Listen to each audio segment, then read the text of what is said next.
At least 21 people were killed in an attack on a hotel in Mogadishu, Somalia. Gunmen blew up truck bombs outside and stormed the building, seizing control for several hours. Police say 4 attackers were killed. The terror group Al-Shabaab claimed responsibility for the attack. A North Korean official tells NBC News his country is ready to launch intercontinental ballistic missiles at any time. The official also says he hopes Donald Trump rethinks what he calls American hostility toward North Korea and its leader, Kim Jong-un. He says boosting their nuclear arsenal is a defensive tactic. U.S. President Donald Trump has signed an executive order directing the U.S. government to begin building a wall along the U.S.-Mexico border. Mexico's president went on television Wednesday, insisting his country would not pay for it, as Mr. Trump has promised. Well, Britain's Prime Minister is expected to reinforce the special relationship between the UK and US during her American visit. Theresa May will be the first world leader to hold face-to-face talks with President Trump since his inauguration. And trade is expected to be high on the agenda as she plans Britain's exit from the European Union. Max Foster joins us now from London with more. And Max, I mean, what are the realistic expectations for the US-UK relationship with Donald Trump in the Oval Office? Well, Theresa May is going to make clear today that she wants to renew and refresh that special relationship that Britain always assumes it has with the United States.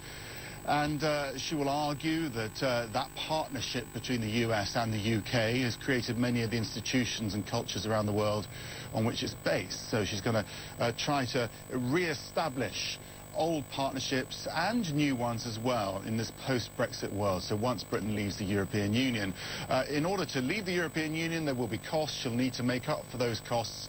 A trade deal with the United States will certainly help in terms of that.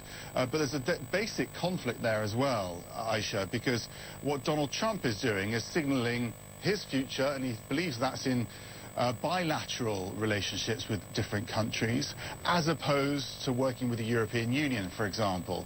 Theresa May, however, believes in a global Britain working with other countries and does believe in free trade and trade blocs. She wants to work with the European Union in future, she says. So there's a basic conflict there. So when you see them talking about a trade deal between the UK and the US, both countries are doing it for different reasons, although the challenge this week will be to make it look as if this is a match made in heaven, as it were. Indeed.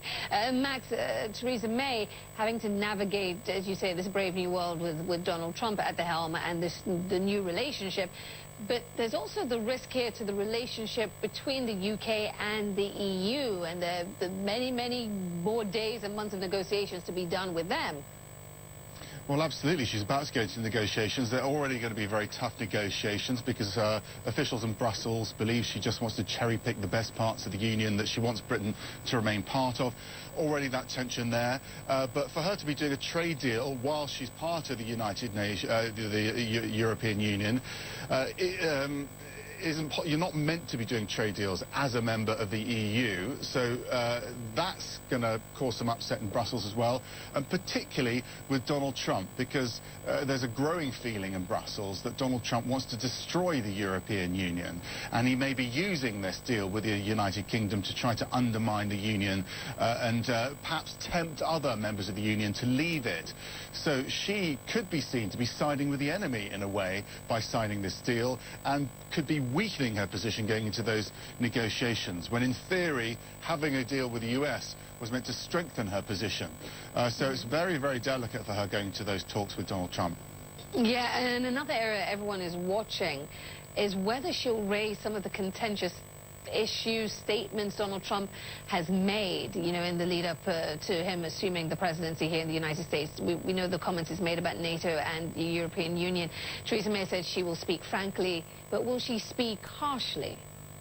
Well, that's going to be the big test, and certainly in this country there's a lot of criticism of Donald Trump, and in Europe, as we've suggested. She says that this special relationship allows her to be honest with the US president. So women's issues, for example, she's already said that that was unacceptable, what he said about women, and so if that comes up, she'll have to stick to that. One big issue that came up yesterday, actually, was this idea of torture and waterboarding.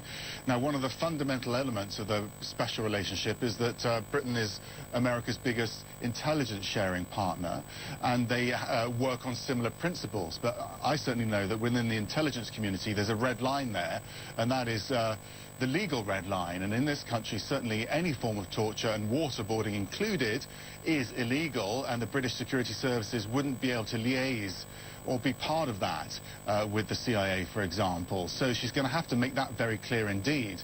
And I think there's certainly concern in the British intelligence community that any movement towards torture would be a big problem in that relationship. Another very big test for Theresa May. Max Foster joining us there from London. Always appreciate it, my friend. Thank you. Now, fans, friends and co-stars are remembering actress Mary Tyler Moore. She died Wednesday at the age of 80. Moore shot to stardom on The Dick Van Dyke Show before starring in The Mary Tyler Moore Show for most of the 1970s. She played a journalist and budding feminist and helped to usher in a new era for women in television.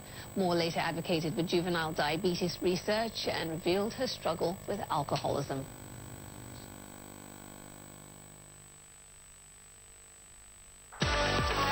Supercharged, in association with DHL. Making the headlines at this year's CE